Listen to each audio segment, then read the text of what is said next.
Hai, Assalamualaikum. Welcome back to my YouTube channel.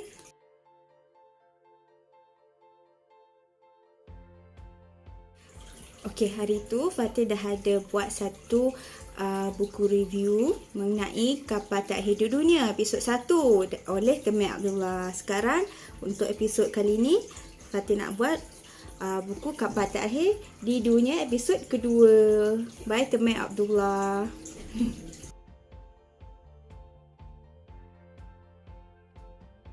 Okey, untuk kali ni Fatin keep up on my pace untuk baca buku ni dalam masa seminggu saja.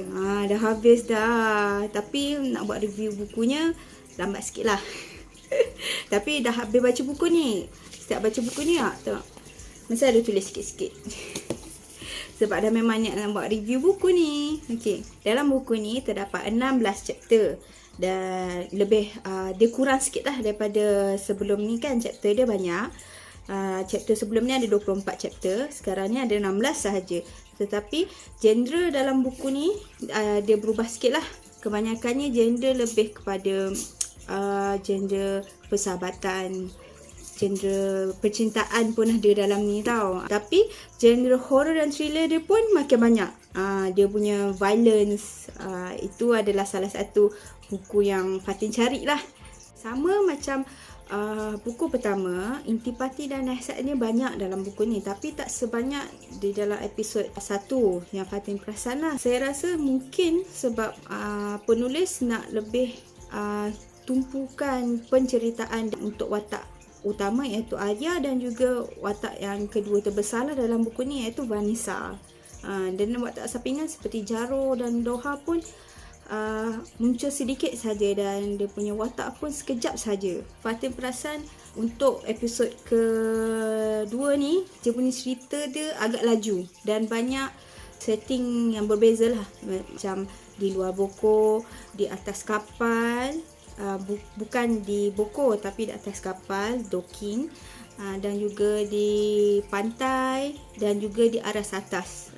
So banyak setting berbanding daripada setting di episod 1. Episod 1 kebanyakannya di dalam Boko saja dan di luar Boko.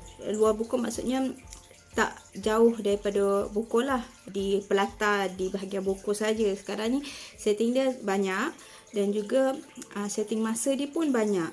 Terdapat banyak aksi juga, banyak juga persoalan di situ di dalam cerita ni yang pelik.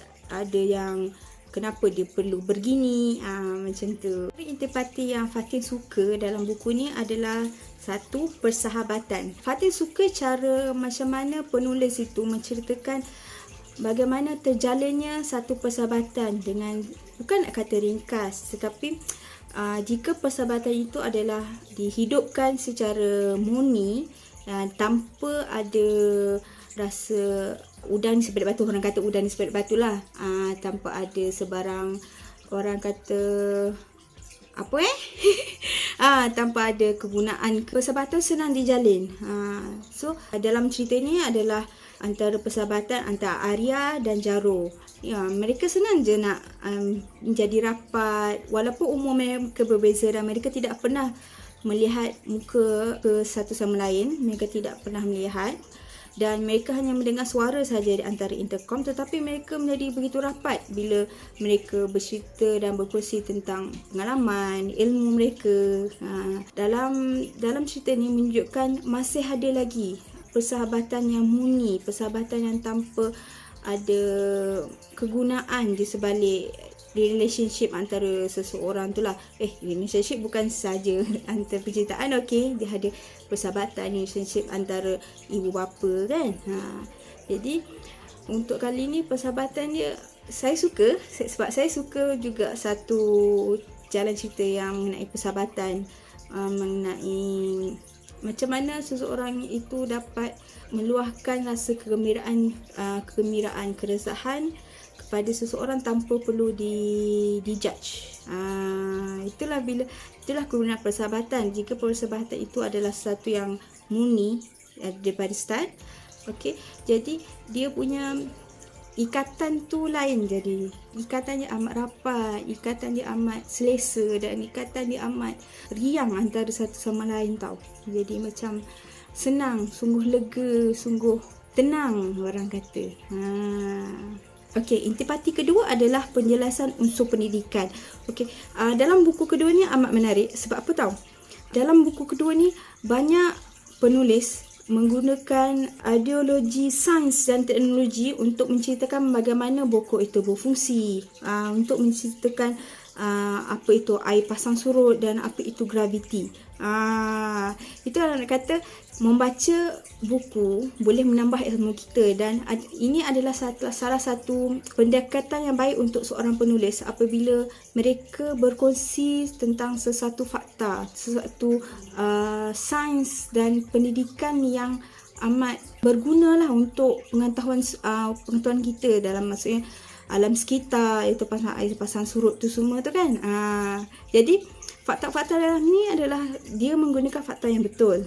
Best lah untuk kalau contohlah generasi yang untuk budak-budak sekolah menengah ke sekolah rendah kan. Jadi mereka boleh belajar dari situ adalah ilmu sains kan. Contohnya mesti diorang cerita, betul ke air pasang surut macam ni? Betul ke graviti macam ni? Betul ke ini sebab ini jadi disebabkan oleh ini? Jadi mereka akan mencari lagi jawapan di dalam buku sains mereka. Dalam buku sains ada diceritakan. Jadi best lah dalam bab tu kan. Jadi mereka boleh kaitkan, dulu saya ada belajar benda ni, betul lah benda ni akan benda ni jadi begini. Jadi pada saya adalah satu intipati yang amat bagus lah dalam buku ni. Terdapat satu persoalan yang timbul daripada Fatin. Okey, dia ada satu babak tu di mana semua ahli docking,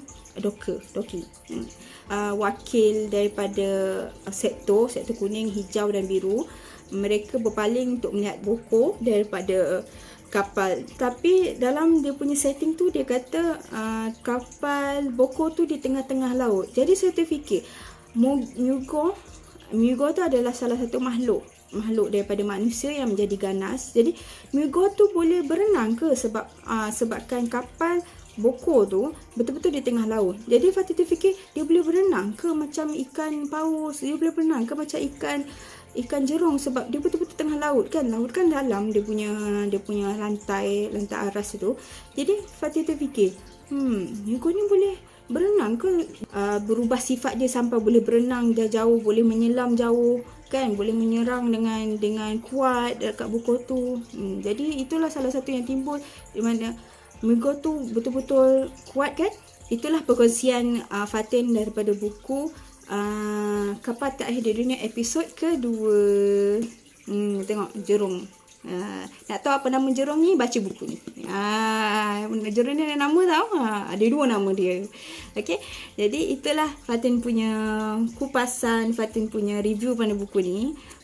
Pada Fatin buku ni lebih menarik daripada yang pertama sebab pertama agak slow, yang kedua ni laju sikit dan banyak babak-babak yang best. Jadi bacalah. Okey. Ini Fatin nak promote sikit. Jadi buku ni boleh dapat di kedai buku Muiz, yang di mana Fatin dan kawan Fatin telah usahakanlah untuk membuka kedai buku kan. Jadi kami untuk sekarang ni kami buka kedai buku online. Jadi buku ni ada terjual di kedai buku Muiz. Jadi bolehlah cek-cek di Shopee dan di Instagram. Okey, itu saja. Bye bye. See you next time.